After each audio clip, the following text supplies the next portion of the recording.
ಜನಕ್ಕೆ ಎಷ್ಟು ಬುದ್ಧಿ ಇದೆ ಅಂತಂದ್ರೆ ಯಾರು ಅದ್ರ ಓಡೋಣ ಅಂತ ಗೊತ್ತಾಗತ್ತೆ ಅವಕ್ಕೆ. ಯಾಕಂದ್ರೆ ಎಲ್ಲರಿಗೂ ಒಂಥರ ಬಾಡಿ ಸ್ಮೆಲ್ ಇರುತ್ತೆ, ಅದು ರೆಕಗ್ನೈಸ್ ಮಾಡುತ್ತೆ. ಓ ನಮ್ಮವರೇ ಬಂದರು, ನನಗೊಂದು 10 ದಿವಸಕ್ಕೊಂದ್ಸರಿ ಬಂದು ಕೆಲಸ ಮಾಡ್ತಾರೆ ಇವರು ಅಂತ ಸುಮ್ಮನಾಗತ್ತೆ. ಆಯಿತಾ, ನೀವೇನೋ ಮಾಡಿದ್ರೆ ಹಂಗೆ ಬಿಟ್ಟರೆ ಅಂದರೆ ಒಂಥರ ವೈಲ್ಡ್ ಫೀಲ್ ಆಗುತ್ತೆ ಅದಕ್ಕೆ.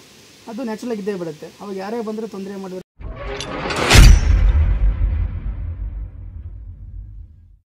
ಆಕಾಶ ಅಂತೇಳಿ. ಆಕಾಶ ಈ ಅಡಿ ಪೆಟ್ಟಿಗೆ ಇದಾಗಿ ಮೇಲೆ ಪೆಟ್ಟಿಗೆ ಕಟ್ಟೋದೇ ಇಲ್ಲ, ಎಷ್ಟು ವರ್ಷ ಆಗುತ್ತೆ? ಇಲ್ಲ, ಅದನ್ನು ನೀವೇನು ಮಾಡ್ತೀರಾ ಅಂತಂದರೆ, ಈಗ ಒಂದೇ ಸಾರಿ ನೋಡಿ, ನಾವು ಚಿಕ್ಕ ಮಕ್ಕಳಿಗೆ ಸ್ಟಾರ್ಟಿಂಗ್ ಮೊದಲೆಲ್ಲ ಅನ್ನ ಹಾಲು ಕೊಡ್ತೀವಿ, ಆಮೇಲೆ ರೊಟ್ಟಿ ಎಲ್ಲ ತಿನ್ನಿಸ್ತಾ ಹೋಗ್ತೀವಿ. ಬಟ್ ಅದರಲ್ಲಿ ಏನಾಗುತ್ತೆ ಅಂದರೆ ಹುಳ ಜಾಸ್ತಿ ಆದಂಗೆ, ಸ್ಪೆಷಲಿ ಯಾವ ಮಂತಲ್ಲಿ ಡಿಸೆಂಬರ್ ಮತ್ತು ಜನ ಒಳ್ಳೆ ಫುಡ್ ಸಿಗುತ್ತೆ ಓಕೆ. ಸೊ ಅಂಥ ಟೈಮಲ್ಲಿ ಸಂಸಾರ ಪಾಲಾಗೋದು ಜಾಸ್ತಿ. ಸಂಸಾರ ಪಾಲಾಯಿತು ಅಂತಂದರೆ ಹಳೆ ರಾಣಿ ಹೋಗಿಬಿಡುತ್ತೆ, ಹೊಸ ರಾಣಿ ಬರುತ್ತೆ. ಒಂದ್ಸರಿ ಹೊಸ ರಾಣಿ ಬರಬೇಕಾದ್ರೆ ಗಂಡು ಜೊತೆ ಸಂಭೋಗ ಆಗಲ್ಲ, ಅದು ಮೇಟಿಂಗ್ ಆಗಲ್ಲ ಅಂತ ಹೇಳ್ತೀವಿ. ಮೇಟ್ ಆಗಲಿಲ್ಲ ಅಂತಂದರೆ ಪಾಪ್ಯುಲೇಷನ್ ರಾಣಿ ಇರಲ್ಲ ಅದರಲ್ಲಿ, ಪಾಪ್ಯುಲೇಷನ್ ಅಷ್ಟೇ ಉಳಿಯುತ್ತೆ. ಬರ್ತಾ ಬರ್ತಾ ಸಾಯ್ತಾ ಬರುತ್ತೆ. ಸೊ ನಾವು ಕೇಳಿ ತೊಂದರೆ ಕೇಳಿ ಆಮೇಲೆ ಒಂದಿನ ಇಲ್ದಂಗೆ ಆಗುತ್ತೆ. ಹೌದು, ಇಲ್ದಂಗೆ ಆಗುತ್ತೆ. ರಾಣಿ ಇಲ್ಲ ಅಂತ ಏನಾಗುತ್ತೆ, ಮೊಟ್ಟೆ ಯಾರಿಲ್ಲ ಅಲ್ಲಿ, ಹುಳ ಕಡಿಮೆ ಆಗ್ತಾ ಬರುತ್ತೆ. ನಿಮ್ಮ ಇಲ್ಲಿಂದನೇ ಈ ಪೆಟ್ಟಿಗೆಗಳೆಲ್ಲ ಇರ್ತದೆ. ಹಾಂ ಸರ್, ಇನ್ನೂ ತುಂಬ ಯುದ್ಧ ನೋಡಿದ್ದು, ಇದೆಲ್ಲ ಇರ್ತದೆ ರೋಡ್ ಸೈಡಲ್ಲೆಲ್ಲ ಇತ್ತು. ಈ ಟೈಮಲ್ಲಿ ಏನದು ಇಲ್ಲಿಂದನೂ ಹಾರ ಹೋಗ್ತಾವ? 3 to 4% ಸರ್, 3 to 4% ಅಷ್ಟೇ. ಒಂದು 100 ಬಾಕ್ಸ್ ಇತ್ತು, 3-4 ಹೋಗುತ್ತೆ. ನಾನು ಯಾಕೆ ಕೇಳಿದೆ ಅಂದರೆ, ನಿಮ್ಮ ಒಂದು ಆರೈಕೆಯಲ್ಲೂ ಅದು ಇದಾಗುತ್ತೆ ಏನೋ ನಮಗೆ ಫೀಲಿಂಗ್ ಆಗ್ತಾ ಇದೆ. ನಾನು 5 ಪೆಟ್ಟಿಗೆ ಜೇನ ಇಟ್ಟಿದ್ದೇನೋ, ಈ 1 ಪೆಟ್ಟಿಗೆಯಲ್ಲಿ ಇಲ್ದಾಗ ಆಯ್ತಲ್ಲ, ಅದು ಫೀಲ್ ಆಗ್ತಾ ಇದೆ ನನಗೆ. ಯಾಕಂದರೆ ಈಗ ನೋಡಿ, ನಾನೇ ಇಲ್ಲಿ ಬಂದು 6 ವರ್ಷ ಆಯಿತು. ಈಗ ನಾನು ಸ್ಟಾರ್ಟಿಂಗ್ ಎಲ್ಲ ಬರ್ಬೇಕಾದ್ರೆ ಒಂದು 100 ಪೆಟ್ಟಿಗೆ ಇತ್ತು. 100ರಲ್ಲಿ ಒಂದು 90 ಪೆಟ್ಟಿಗೆ ಕಳಿಸ್ಬಿಡ್ತಿದ್ದೆ ನಾನು, ಹಾರು ಹೋಗೋದು. ನನಗೆ ಅದ್ರ ಬಗ್ಗೆ ಗೊತ್ತಿರಲಿಲ್ಲ. ಆಮೇಲೆ ಪ್ರತಿ ವರ್ಷ ಬರ್ತಾ ಈಗ 90 ಪೆಟ್ಟಿಗೆ ಹಾರೋಗಿ ಬರೋ 5 ವಾರಕ್ಕೆ ಬಂದು ನಿಂತಿದೆ. ಸೊ ಅದ್ರ ಬಗ್ಗೆ ಚೆನ್ನಾಗಿ ಕಲಿತೆ ನಾನು, ಯಾವ ಟೈಮಲ್ಲಿ ಫುಡ್ ಕೊಡಬೇಕು. ಒಂಥರ ಮನೆಯಲ್ಲಿ ಹಸುನ ಮತ್ತು ಚಿಕ್ಕ ಮಕ್ಕಳನ್ನ ಸಾಕಿದಂಗೆ, ಯಾವ ಟೈಮಲ್ಲಿ ಏನು ಕೊಡಬೇಕು ಅದೆಲ್ಲ ಕೊಡ್ತಾ ಹೋಗ್ತೀವಿ. ಸೊ ಈಗೇನು ಮಾಡ್ತೀವಿ, ಮಳೆಗಾಲದಲ್ಲಿ ನೀವು ಹೇಳಿದ್ರೆ ಲಾಸ್ಟ್ ಟೈಮ್ ಸುಮಾರು ಪೆಟ್ಟಿಗೆ ಇತ್ತು ಅಂತಲ್ಲಿ. ಸುಮಾರು ಪೆಟ್ಟಿಗೆ ಯಾವಾಗ ಇರುತ್ತೆ, ಒಳ್ಳೆ ಬೇಸಿಗೆ ಟೈಮಲ್ಲಿ ಇರುತ್ತೆ, ಯಾಕಂದ್ರೆ ಚೆನ್ನಾಗಿ ಹೂವು ಇರುತ್ತೆ ಅವಾಗ. ಸೊ ಸಾಕಾಗಷ್ಟು ಫುಡ್ ಸಿಗುತ್ತೆ. ಬಟ್ ಈಗೇನು ಮಾಡ್ತೀವಿ ಅಂದರೆ, ನರಿ ಕಡಿಮೆ ಇರುತ್ತೆ, ಎಲ್ಲ ಇರುತ್ತೆ. ನಾವು ಸುತ್ತಾಡ್ತಾ ಇರ್ತೀವಿ, ಪೋನಂಪೇಟೆ ಆಯಿತು, ಹುದಿಕೆರೆ ಆಯಿತು, ಎಲ್ಲಿ ನರಿ ಕಡೆಯಿಂದ ಕಡಿಮೆ ಇದೆ ಆಗ ಶಿಫ್ಟ್ ಮಾಡ್ತೀವಿ.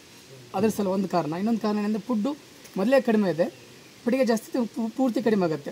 ಅದಕ್ಕೆ ಏನು ಮಾಡ್ತೀವಿ, ಶಿಫ್ಟ್ ಮಾಡ್ತಾ ಹೋಗ್ತೀವಿ, ಡಿವೈಡ್ ಮಾಡ್ತಾ ಹೋಗ್ತೀವಿ, ಕಡಿಮೆ ಪೆಟ್ಟಿಗೆ ಜಾಸ್ತಿ ಫುಡ್ ಸಿಗಲಿ ಅಂತ. ಅಂದರೆ ಈಗ ಇರೋ ಪೆಟ್ಟಿಗೆಗಳನ್ನ ಬೇರೆ ಕಡೆ ಎಲ್ಲ ಶಿಫ್ಟ್ ಮಾಡಿದ್ದೀರಾ? ಹೌದು ಸರ್, ಶಿಫ್ಟ್ ಮಾಡ್ತಾ ಇರ್ತೀವಿ ಮಳೆಗಾಲದಲ್ಲಿ. ಮಳೆಗಾಲದಲ್ಲಿ ಮಾತ್ರ, ಮತ್ತೆ ವಾಪಸ್ ತಂದು ಹಾಕ್ತೀರಾ? ತುಂಬ ಇತ್ತು, ಬಂದಿತ್ತು. ಜೇನು ಹಸಿನೇ ಹೋಗಿಬಿಟ್ಟಿದೆ. ಕೆಳಗಡೆಲ್ಲ ಮೇಲೆ ಎಲ್ಲ ಫುಲ್ ಜನ. ಅದು ಅರಿಗರಿ ಗಂಟು ಅವ್ರು ಹೇಳಿದ್ರು, ಅರಿಗರಿ ಗಂಟುಕೊಂಡು ಕ್ಲೀನ್ ಮಾಡಬೇಕು, ಕ್ಲೀನ್ ಮಾಡಿ ಪೆಟ್ಟಿಗೆನೂ ಕ್ಲೀನ್ ಮಾಡ್ತಾ ಇರಬೇಕು. ಮತ್ತು ಕಚ್ಚಿಬಿಡ ಬಂದ್ಬಿಟ್ಟು ನಾನು ಮೇಲೆ ಅದಕ್ಕೆ ಒಳ್ಳೆ ಕಥೆ ಇತ್ತಲ್ಲ, ಅವ್ರು ಹೇಳ್ತಾರೆ ಕೇಳಿ, ಕಚ್ಚುತ್ತವೆ, ಕಚ್ಚಿದಾಗೆ ನಾವು ವ್ಯವಸ್ಥೆ ಮಾಡಬೇಕು, ಸ್ಮೂತ್ ಆಗಿ ಬೇವ ಮಾಡಬೇಕು ನಾವು. ಏನು ತುಂಬ ಮ್ಯಾಗಡೆಲ್ಲ ಫುಲ್ಲು ಎಲ್ಲ ಕಡೆ ತುಂಬ ಕಡೆ ಬಿಟ್ಟಿದೆ. ಅಲ್ಲ, ಅದು ಪ್ರತಿ ಸಾರಿ ಒಂದು 15 ದಿವಸಕ್ಕೊಂದು ಕ್ಲೀನ್ ಮಾಡ್ತಾ ಹೋಗ್ಬಿಟ್ಟಿಗೆನ. ಅಡಿ ಮನೆ ಅಂತ ಹೇಳ್ತೀವಲ್ಲ, ಈ ಅಡಿ ಮನೆಯಲ್ಲಿ ಅದು ಮೇನೆ ಚಿಟ್ಟೆಲ್ಲ ಬರುತ್ತೆ, ಧೂಳು ಕಸ ಎಲ್ಲ ಕಸ ಕಡ್ಡಿ ಎಲ್ಲ ಬಿದ್ದು ಅದರಲ್ಲಿ ಮೇನೆ ಚಿಟ್ಟೆ ಬಂದು ಮೊಟ್ಟೆ ಇಡ್ತಾ ಹೋಗುತ್ತೆ.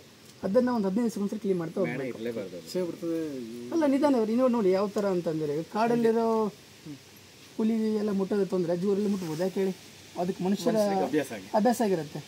ನೀವು ಅದು ಪೆಟ್ಟಿಗೆ ಮುಟ್ಟಿದ್ರೆ 4-5 ತಿಂಗಳು ಬಿಟ್ಟರೆ ಅದು ಒಂಥರ ವೈಲ್ಡ್ ಆಗಿ ಫೀಲ್ ಆಗಿಬಿಡುತ್ತೆ. ದೊಡ್ಡ ಜನ ಒಂದೇ ಆಗಿಬಿಡುತ್ತೆ ಅವಾಗ, ಯಾಕಂದ್ರೆ ಮನುಷ್ಯರ ಕಾಂಟ್ಯಾಕ್ಟರ್ ಇಲ್ಲ ಅದಕ್ಕೆ. ಮೇಲೆ ನೋಡೋ ಮೇಲೆ ನೋಡಿ ಜನ ತುಂಬ ಕಡೆ ಬಿಡಿತ್ತು. ಹೋದ್ರೆ ಸುಮ್ಮನೆ ಒಂದು ಕಡ್ಡಿಳಿದ್ರೆ ಸಾಕು.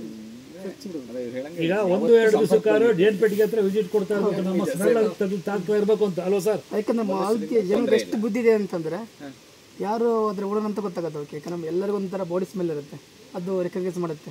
ಓ ನಮ್ಮವರೇ ಬಂದರು, ನನಗೊಂದು 10 ದಿವಸಕ್ಕೊಂದ್ಸರಿ ಬಂದು ಕೆಲಸ ಮಾಡ್ತಾರೆ ಇವರು ಅಂತ ಸುಮ್ಮನಾಗತ್ತೆ. ಆಯಿತಾ, ನೀವೇನೋ ಮಾಡಿದ್ರೆ ಹಂಗೆ ಬಿಟ್ಟರೆ ಅಂದರೆ ಒಂಥರ ವೈಲ್ಡ್ ಫೀಲ್ ಆಗುತ್ತೆ ಅದಕ್ಕೆ. ಅದು ನ್ಯಾಚುರಲ್ ಇದ್ದೇ ಬಿಡುತ್ತೆ. ಅವಾಗ ಯಾರೇ ಬಂದರೂ ತೊಂದರೆ ಮಾಡಿದ್ರು, ಕೆಲವು ಪೆಟ್ಟಿಗೆ ಕೆಲವು ಹುಳ ಆಗ್ಬಿಟ್ಟಿದೆ ಅಡಿಲಿ.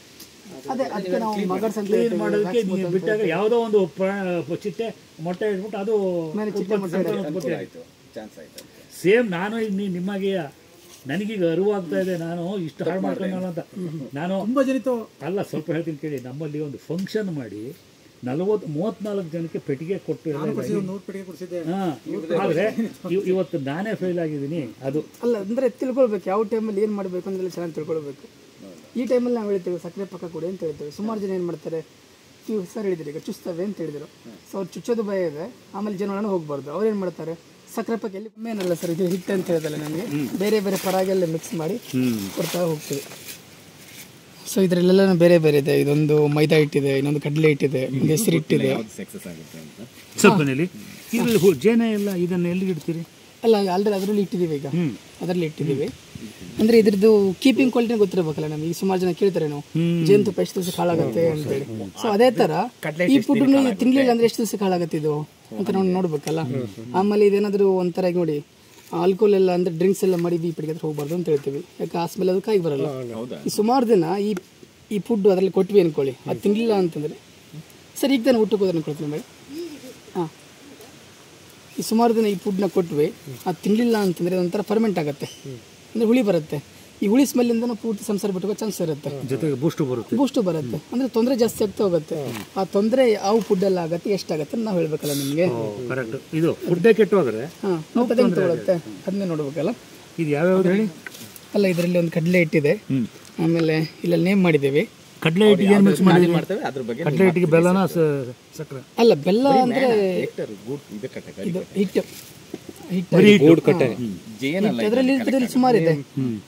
ಸೋಯಾ ಫ್ಲೋರ್ ಅಂತ ಹೇಳ್ತೀವಿ, ಅದಿದೆ, ಜೇನ್ ಇದೆ, ಆಮೇಲೆ ಈಸ್ಟ್ ಪೌಡ್ರ್ ಇದೆ, ಆಯ್ತಾ. ಆಮೇಲೆ ಸ್ವಲ್ಪ ಪರ್ಸೆಂಟೇಜಲ್ಲಿ ಹನಿ ಇದೆ, ಬೇರೆ ಬೇರೆ ಕಾನ್ಸಂಟ್ರೇಷನಲ್ಲಿ ಮಿಕ್ಸ್ ಮಾಡ್ಕೊಂಡು ಫೀಡ್ ಮಾಡ್ತಾ ಹೋಗ್ತೀವಿ. ಅಲ್ಲಿ ಇದ್ರ ಕನ್ಸಿಸ್ಟೆನ್ಸಿ ನೋಡಿ ಹೆಂಗಿದೆ. ಸ್ವಲ್ಪ ಎಲ್ಲ ಹುಳ ಆಗಿದೆ ಅಲ್ವಾ? ಎಷ್ಟು ಮೆತ್ತಿಗಿದೆ ನೋಡಿ. ಇದು ಒಂಚೂರು ಹುಳಗಳೆಲ್ಲ ಆಗಿದೆ, ಒಂಚೂರು ಸಣ್ಣ ಸಣ್ಣದು. ಇದು ನೋಡಿ ತಿನ್ಲಿಲ್ಲ ಅಂದ್ರೆ ಈ ತರ ಹುಳ ಎಲ್ಲ ಆಗುತ್ತೆ. ಈ ತರ ಊಟ ಪೆಡಿಗೆಲ್ಲ ಆಯ್ತು ಅಂತಂದ್ರೆ ಸಂಸಾರ ಹೋಗುತ್ತಲ್ಲ, ಅದಕ್ಕೆ ಇದು ಬರೀ ಟೆಸ್ಟಿಂಗ್ ಮಾತ್ರ ಹಿಂಗೆ ಇಟ್ಟಿರೋದು. ಆಮೇಲೆ ಸರ್ ಇದು ಪರ್ಟಿಕ್ಯುಲರ್ ಆಗಿ ಆಲ್ಕೋಹಾಲ್ ಇಂದ ಯಾಕೆ ಇದಾಯ್ತು? ಹೌದು, ನಿಜನಾ? ಅಲ್ಲ, ಹೌದು, ಅದು ತೊಂದರೆ ಆಗುತ್ತೆ. ಆಲ್ಕೋಹಾಲ್ ಇದೆ, ತೊಂದರೆ ಆಗುತ್ತೆ. ಹೌದು, ಸ್ಮೆಲ್ ಆಗುತ್ತೆ. ಯಾಕಂದ್ರೆ ಈಗ ನೋಡಿ ನಾವೆಲ್ಲ ಮಾತಾಡ್ಬೇಕಾದ್ರೆ ನಮಗೆ ಬೈ ಕೊಟ್ಟಿದ್ದೆ, ಅವರು ಹೋಗಿ ಬೈ ಕೊಟ್ಟಿದ್ದಿಲ್ಲ. ಸೊ ಅದೇನೋ ಕಮ್ಯುನಿಕೇಶನ್ ಮಾಡ್ಬೇಕಾದ್ರೂ ಪ್ರಾಬ್ಲಮ್ ಏನಿದೆ, ಸಂತೋಷ ಏನಾಗುತ್ತೆ ಅಂತೆಲ್ಲ ತೋರಿಸ್ಕೊಳ್ಬೇಕಾದ್ರೂ ಬರೀ ಫೆರಮೋನ್ ಅಂತ ಹೇಳ್ತೀವಿ, ಅದ್ರ ಸ್ಮೆಲ್ಲಿಂದನೇ ಮಾತ್ರ ಕಮ್ಯುನಿಕೇಟ್ ಮಾಡೋದು ಅದು, ಹೌದಾ. ಬಟ್ ನಾವು ಅದ್ರ ಮಾತಾಡ್ತೀವಿ ಅದು ಹಂಗಲ್ಲ ಹಿಂಗೆ ಅಂತೇಳಿ, ಬಟ್ ಹೋಗಿ ಮಾತಿಲ್ಲಲ್ಲ. ಸೊ ಆ ಫೆರೋಮೋನಿಂದ ಏನು ಮಾಡುತ್ತೆ, ಹೌದು, ಆಲ್ಕೋಹಾಲ್ ಸ್ಮೆಲ್ ಆಯಿತು. ಯಾವನ್ನ ಹೆಣ್ಮಕ್ಳು ನೇಲ್ ಪಾಲಿಶ್ ಹಾಕ್ತಾರಲ್ಲ ಅದಾಯಿತು, ಹೌದು. ಯಾವನ್ನ ಅದ್ರದ್ದು ಇದು ಮುಳ್ಳು ಚುಚ್ಚುತ್ತಲ್ಲ, ಆ ಚುಚ್ಚಿದ ಮುಳ್ಳು ಸ್ಮೆಲ್ಲನ್ನು ನೇಲ್ ಪಾಲಿಶ್ ಥರನೂ ಬರುತ್ತೆ. ಎರಡು ಸೇಮ್ ಇರುತ್ತೆ. ಚುಚ್ಚಿದೆ, ಹೌದು, ಆ ಥರ ತೊಂದರೆ ಮಾಡುತ್ತೆ ಎಲ್ಲದಕ್ಕೂ. ಆಮೇಲೆ ಇನ್ನೊಂದು ಸರ್, ಜೇನು ಒಬ್ರಿಗೆ ಒಂದು ಗುಂಪಲ್ಲಿ ಒಬ್ರ ಮೇಲೆ ಅಟ್ಯಾಕ್ ಮಾಡಿದ್ರೆ ಒಬ್ರಿಗೆ ಕಡಿಯುತ್ತಲ್ಲ, ಯಾಕೆ ಪಕ್ಕದಲ್ಲಿ ಇದ್ದರಿಗೆ ಸುಮ್ಮನೆ ಬಿಡುತ್ತೆ? ಸ್ಮೆಲ್ ಗೊತ್ತಾಗ್ಬಿಡುತ್ತೆ ಅದಕ್ಕೆ, ಮನುಷ್ಯ ಇವನೇ ತೊಂದರೆ ಮಾಡಿದ್ದು ಬೇರೆ ಸ್ಮೆಲ್. ಹೌದು. ಸರ್, ಈಗ ಆಲ್ಕೋಹಾಲ್ ಹೇಳಿದೆಯಲ್ಲ, ಈಗ ಸಾಮಾನ್ಯವಾಗಿ ನಾನು ಹೇಳ್ತಾ ಇದ್ದೀನಿ ಅಂತ ಹೇಳಿದ್ ನೋಡಿ, ಇಲ್ಲೀಗ ಯಾಕೆಂದರೆ ಅವರಿಗೆ ಸಾಮಾನ್ಯ ಡ್ರಿಂಕ್ಸು ಕುಡ್ಕೊಂಡು ನೈಟ್ ಹೊತ್ತು ಎಲ್ಲ ಇಲ್ಲದೆ ಯಾವ ಕಾರಣಕ್ಕೂ ಸ್ಪಾಟಿಗೆ ಬರೋಲ್ಲ. ಓಕೆ, ಅದು ನಾನು ಯಾವ ರೀತಿ ಅಂತ ಕೇಳಿದೆ. ಅದಕ್ಕೆ ಇಲ್ಲಿ ನೋಡಿ ವ್ಯತ್ಯಾಸ ಅವರಿಗೆ ನಮ್ಗೆ ಎಷ್ಟಿದೆ ಅಂತಂದ್ರೆ, ನೀವು ಜನಗಳು ಯಾಕೆ ಸಾಕ್ತಿದ್ದೀರಾ ಒಂದು, ನಿಮ್ಮ ಜನಗಳು ಯಾಕೆ ಸಾಕ್ತಿದ್ದೀರಾ? ಪ್ರಕೃತಿ ಒಳ್ಳೆದಾಗಲಿ, ನಮಗೆ ಪ್ರಕೃತಿ ಒಳ್ಳೆದಾಗಲಿ, ಅದ್ರ ಜೊತೆಗೆ ನಿಮಗೂ ಕಾಫಿ ಇಳುವರಿ ಜಾಸ್ತಿ ಆಗಲಿ, ಎಲ್ಲ ಆಗಲಿ ಅಂತ ಎಲ್ಲಕ್ಕಿಂತ ಮುಖ್ಯ ಮನುಷ್ಯಂದು ಸ್ವಾರ್ಥ, ಈ ಹಣ ಜಾಸ್ತಿ ಗಳಿಸ್ಬೇಕು. ಓಕೆ, ಆಯ್ತು. ಬಟ್ ಅವ್ರ ಕೆಲಸ ಏನು ಹೇಳಿ, ಹಾಳಾದ್ರೂ ಪರವಾಗಿಲ್ಲ, ತುಪ್ಪ ಮಾತ್ರ ಸಿಗ್ಬೇಕಷ್ಟೇ, ಹೌದಾ. ಸೊ ಅವ್ರು ಏನು ಮಾಡ್ತಾರೆ ಅಂದರೆ, ಹುಳ ಸಾಯೋದ್ರ ಬಗ್ಗೆ ಆಗಲಿ, ಅದು ಹಾಳಾಗೋದ್ರ ಬಗ್ಗೆ ತಲೆಗೆಡ್ಸೋಲ್ಲ. ಯಾಕಂದ್ರೆ ನೋಡಿ, ಅವ್ರು ಸುಮಾರು ಬೆಂಕಿ ಕೊಡ್ತಾರೆ, ಹೊಗೆ ಆಗ್ತಾರೆ. ಅವ್ರು ಯಾವತ್ತು ಜನ ಬಿಡಿಸಿ ಸುಮಾರು ಹುಳ ಸತ್ತೋಗಿರುತ್ತೆ. ಬಟ್ ನಿಮ್ಮ ಪಡಿಯಲ್ಲಿ ಹತ್ರ ಸಾಯಲ್ಲ. ಅಂದರೆ ಅವ್ರದ್ದು ಆಲ್ಕೋಹಾಲ್ ಸ್ಮೆಲ್ಕಿನ ಜಾಸ್ತಿ ಹೊಗೆ ಸ್ಮೆಲ್ ಜಾಸ್ತಿ ಇರುತ್ತೆ. ಅವ್ರು ಸುಮಾರು ಸೊಪ್ಪು ಸದೆಲ್ಲ ಹಾಕ್ತಾರೆ, ಆ ಸೊಪ್ಪು ಸ್ಮೆಲ್ ಸುಮಾರು ಘಾಟಿರುತ್ತೆ. ಮತ್ತು ಈ ಸಣ್ಣ ಸೂಜಿ ಮೆಣಸಿನಕಾಯಿ ಇದೆಯಲ್ಲ, ಅದನ್ನು ಹಾಕ್ತಾರೆ. ಅಲ್ಲ, ಅದರ ಇದರಲ್ಲಿ ಘಾಟಲ್ಲಿ ಜೇನುಹುಳ ಹತ್ರ ಇದು ನಾವು ಅದು ಸುಮಾರು ಸರಿ ಏನು ಮಾಡ್ತೀವಿ, ಸುಮಾರು ಚುಚ್ಚತ್ತೆ. ಈಗ ಇದೇ ಪಟ್ಟಿಗೆ ನಾನು ಏನು ಮಾಡ್ತೀನಿ, ವಾರ ಬಂದು ತೆಗಿತಾ ಇರ್ತೀನಿ, ನನಗೂ ಚುಚ್ಚತ್ತೆ.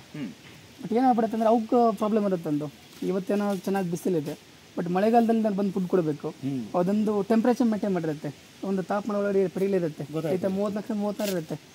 ಪೆಟ್ಟಿಗೆ ಓಪನ್ ಮಾಡಿದ ತಕ್ಷಣ ರಿಲೀಸ್ ಆಗುತ್ತೆ. ಬೆಚ್ಚಗಿರೋದೇ ಒಂಥರ ತಣ್ಣಗಾಗ್ಬಿಡುತ್ತೆ ಸಡನ್ ಆಗಿ, ಬಂದೇ ಬರುತ್ತೆ, ಅವಾಗ ಚುಚ್ಚತ್ತದು. ಬಟ್ ನಾನು ಅದಕ್ಕೆ ಫುಡ್ ಕೊಡಲೇಬೇಕು, ಚೆನ್ನಾಗಿ ಬದುಕಬೇಕಾದ್ರೆ. ಚುಚ್ಚಿದ್ರೂ ಪರವಾಗಿಲ್ಲ ಫುಡ್ ಕೊಡ್ತೀನಿ, ಬಟ್ ಅಂದರೂ ಸುಮಾರು ಚುಚ್ಚುತ್ತೆ.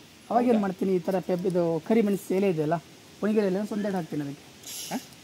ಕರಿ ಮೆಣಸು ಹೊಗೆಗೆ ಸೂಜಿ ಮೆಣಸಿನಕಾಯಿ, ಸೂಜಿ ಮೆಣಸು ಆಯಿತು, ಇದು ಕರಿ ಮೆಣಸು, ಹೌದು. ಒಂದೆರಡು ಎಲೆನ ಕೊಯ್ರಿಪಿದ ತೆಂಗಿನ ಜೊತೆ ಹಾಕೊಂಡು ಸ್ವಲ್ಪ ಹೊಗೆ ಹಾಕ್ತೀನಿ, ಸ್ವಲ್ಪ ಘಾಟ್ ವಾಸನೆ ಬರುತ್ತೆ. ಅದು ಅದಕ್ಕೆ ಸ್ವಲ್ಪ ತಣ್ಣಗಾಗುತ್ತೆ. ಮತ್ತೆ ಕೆಲವರು ಬೀಡಿ ಸಿಗರೇಟ್ ಹೊಗೆ ಬಿಡೋದು, ಅದು ಮುಂಚೆನೇ ಮಾಡ್ತಾರೆ,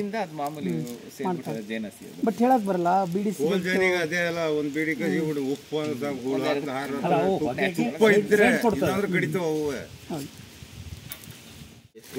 ಅದೇ ಅದೆಲ್ಲ ನಾವು ಥಿಂಕ್ ಮಾಡ್ಕೊಳ್ಳೇಬೇಕು. ಅವನು ಅದೊಂದು ಹೇಳ್ದ ಮಾತ್ರ, ನೀವು ಏನಾದರೂ ಇದಾಗಲಿ ಆ ಪೆಟ್ಟಿಗೆ ಒಳಗೆ ಇಡೋದನ್ನ ಕೇಳ್ಕೊಬನ್ನಿ, ನಾನು ನಿಮ್ಮ ಬಾಕಿ ವಿಚಾರ ಅಲ್ಲ. ತೆಂಗಿನ ಹಾಕಬೇಕು ಅಂತಾನೆ, ಡೈರೆಕ್ಟ್ ಹಾಕಿ ಅದ್ರ ಒಳಗೆ ಅಲ್ಲ, ತೆಂಗಿನ ಹಾಕಿ ಕಡ್ಡಿ ಹಾಕಿ ಅದೆಲ್ಲ ಏನು ತೊಂದರೆ ಆಗಲ್ಲ, ಒಂದು ಬ್ಯಾಲೆನ್ಸ್ ಅಷ್ಟೇ. ಈ ಥರ ಒಂದು ಒಳಗಡೆ ಒಂದು ಜೇನಿದೆ, ಹುಳ ಇದೆ ಇದರಲ್ಲಿ. ಕಡಿಯಲ್ಲ, ಇದು ಹುಳ ಇದೆ ಮೇಲೆ ಇದಕ್ಕೆ ಈ ತರ ಮಾಡಿದಿರಿ. ನೋಡಿ ಒಂದು ಇದರಲ್ಲಿ ಇದು ರಬ್ಬರ್ ಬೌಲ್ ಇದೆಯಲ್ಲ, ಆಮೇಲೆ ಸ್ವಲ್ಪ ಇದು ಹುಳ ಸಾಯ್ತಾ ಇಲ್ವಾ? ಇಲ್ಲ ನೋಡಿ ಯಾವುದು ಸಹಿತ ಇಲ್ಲ ನೋಡಿ, ಇದಕ್ಕೆ ಅಂಟ್ತಾ ಇಲ್ವಾ? ಇಲ್ಲ ಯಾವುದು ಉಂಟಲ್ಲ. ಏನದು ಅಲ್ಲ ಅದರದ್ದು ಅದರಲ್ಲಿ ಇದ್ರ ಈ ಬೌಲ್ ಸಕ್ಕರೆ ಪಾಕ ಕೊಡ್ತೇವೆ. ಸಕ್ಕರೆ ಪಾಕ ಕೊಟ್ಟಾದ್ಮೇಲೆ ಅದರಲ್ಲಿ ಬಿದ್ದು ಮುಳುಗ್ ಬರ್ತದೆ. ತೆಂಗಿನ ಗರಿ ಹಾಕಿ ಕಡ್ಡಿ ಹಾಕಿ ಇವನ್ ಎಲೆ ಹಾಕಿ ತೊಂದರೆ ಇಲ್ಲ.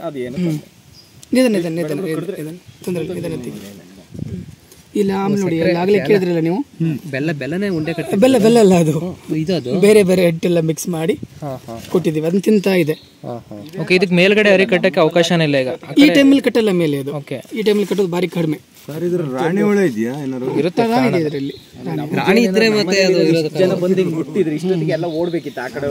ನೋಡಿ ವ್ಯತ್ಯಾಸ ಎಷ್ಟಿದೆ ಅಂದ್ರೆ, ನಾನು ಇದಕ್ಕೆ ವಾರಕ್ಕೊಂದ್ಸರಿ ತೆಗಿತೀನಿ, ಕ್ಲೀನ್ ಮಾಡ್ತೀನಿ. ಆಮೇಲೆ ಸಾಮಾನ್ಯ ಸಕ್ಕರೆ ಪಾಕಕ್ಕಿಂತ ಬೆಲ್ಲದ ಪಾಕ ಒಳ್ಳೇದು ಅಂತ. ಇಲ್ಲ ಸರ್, ಯಾಕಂದ್ರೆ ಬೆಲ್ಲದ ಪಾಕ ಬೇಗ ಹುಳಿ ಆಗಿಬಿಡುತ್ತೆ, ಹುಳಿ ಆಗುತ್ತೆ. ಸಕ್ಕರೆ ಪಾಕನೇ ಒಳ್ಳೆಯದು. ಸಕ್ಕರೆ ಪಾಕನೂ ಕೊಡಿ ಅಂತ ಹೇಳ್ತೀವಿ, ಹೇಳಿರ್ತೀವಿ ನಾವು, ಕೊಡ್ಬೇಕು ಎಷ್ಟು ಸಕ್ಕರೆ ಪಾಕ ಕೊಡಿ ಸಾವುಕಾರೆ, ಒಂದಿಷ್ಟು ಕೊಡಿ ಅಂತ ಹೇಳ್ತೀವಿ. ಕಬ್ಬಿನ 1 ಲೋಟ ಸಕ್ಕರೆ ಅಲ್ಲ 1 ಲೋಟ ಸಕ್ಕರೆ 1 ಲೋಟ ನೀರು ಚೆನ್ನಾಗಿ ಮಿಕ್ಸ್ ಮಾಡಿ ಕೊಡಿ ಅಂತ ಹೇಳ್ತೀವಿ. ಬಟ್ ನೀವು ಟ್ರೈನಿಂಗ್ ಆಯಿತು ಸುಮಾರು ಸೆಳಿಬೇಕಾದ್ರೆ ಏನು ಮಾಡ್ತಾರೆ ಅಂದ್ರೆ ಬರೀ ಸಕ್ಕರೆ ಪಾಕ ಮಾತ್ರ ನೆನಪಿರುತ್ತೆ ನಮಗೆ, ಎಷ್ಟು ಪ್ರಮಾಣ ಅಂತ ನೆನಪಿರಲ್ಲ ನಿಮಗೆ. ನಾವೊಂದು ಬೌಲಲ್ಲಿ ಕದರ್ತೀವಿ, ಸುಮ್ಮನೆ ಹೇಳ್ಟ್ರೂ ತೊಂದರೆ ಆಗುತ್ತೆ. ಹೌದು, ಹಂಗೆ ಅಂತಂದ್ರೆ ಎಂಟೆ ಇಡಬೇಕು ಅಂತ 8 ಫ್ರೇಮ್ಗೆ 8 ಇಡಬೇಕು. ಗೊತ್ತಾಯ್ತು ನೋಡಿ.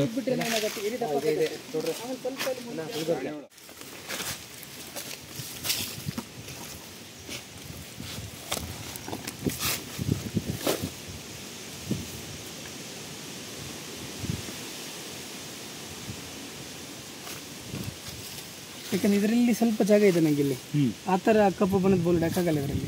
ಈ ಥರಕ್ಕೆ ಮನೇಲಿ ಯೂಸ್ ಮಾಡ್ತಾ ಇರ್ತೀವಿ ಸೋಪಲ್ಲಿ. ಅಲ್ಲ, ಇದರಲ್ಲಿ ನೀವು ಸ್ಪೇಸಿಂಗೇ ಕೊಟ್ಟಿಲ್ಲ, ಸೊ ಇದರಲ್ಲಿ ಅರಿಯ ಒಂದಕ್ಕೊಂದು ಅಂಟುಕೊಳ್ಳೋದು. ಇದು 8 ಫ್ರೇಮ್ ಇದೆ ನಂದು. ಸೊ ಇಲ್ಲಿ ಸಮಸ್ಯೆ ಆಗಲೇ ಹೇಳಿದ್ರಲ್ಲ ದೊಡ್ಡವರು, ಏರಿಯೆಲ್ಲ ಅಡ್ಡ ಕಟ್ಟುತ್ತೆ, ಗೋಡೆ ಎಲ್ಲ ಕಟ್ಟುತ್ತೆ ಅಂತ ಹೇಳಿ, ಆ ಥರ ಸಮಸ್ಯೆ ಆಗಲ್ಲ ಅದರಲ್ಲಿ. ಯಾಕಿದ್ರೆ ಕೆಪಾಸಿಟಿ 8 ಫ್ರೇಮ್ ಹಾಕಿದ್ರೆ.